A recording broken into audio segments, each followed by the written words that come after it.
Quand une personne vient vers toi avec une idée, est citée. Parce que la personne a vu des choses, elle dit, non, je sais ce que je dois faire et j'ai déjà l'argent. Et tu sais que la personne a l'argent, tu veux juste prendre l'argent de la personne, mais sachant que tu sais, parce qu'il y en a qui savent que je ne peux pas l'aider, mais la personne a énormément d'argent à jeter. Pourquoi je ne vais pas prendre cet argent-là? Moi, je dis, il faut qu'on évite de faire ça. Il faut qu'on accompagne les gens vraiment c'est comme si hier, juste hier, je coachais une femme qui m'a dit, elle est venue avec plusieurs idées. J'ai dit, OK, mais j'ai commencé avec quelque chose. J'ai vu dans son regard qu'elle était comme, qu'est-ce qu'elle fait? Qu'est-ce qu'elle veut venir faire?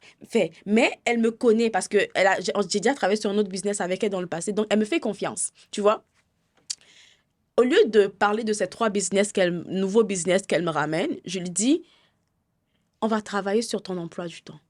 C'est quoi ton emploi du temps? Qu'est-ce que tu fais de telle heure à telle heure? Quand on a tout déterminé, on a déterminé qu'elle avait 4 heures de temps qu'elle peut consacrer à son business par jour. On a optimisé son temps et on a trouvé qu'elle avait 4 heures. OK.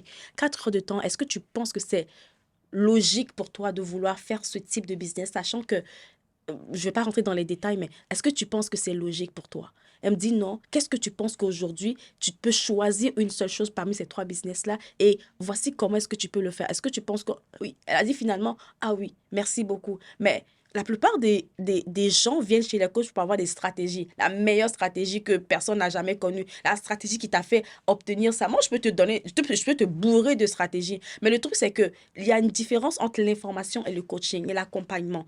Moi, je n'apporte pas de l'information. Je suis dans l'infoprenariat, mais je n'apporte pas de l'information. J'apporte la transformation.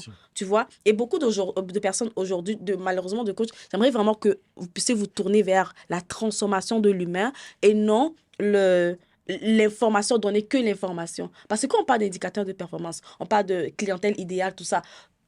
Moi, c'est quelque chose que beaucoup de personnes ne connaissent pas. Mais encore, c'est possible de trouver ça en ligne. Mais comment est-ce que tu matches ça à la personne qui vient vers toi et que tu apportes une transformation dans la vie de la personne? C'est ça qu'il faut mettre en avant. Je ne sais pas si j'ai trop parlé, peut-être que je parle trop. Non, non, ça nous a... ça nous intéresse beaucoup.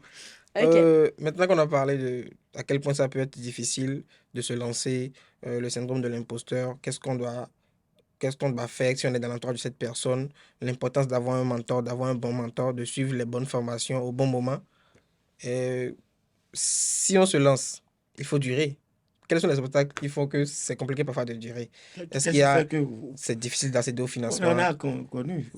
Les gens se lancent, les business... La dépression par là, c'est quoi?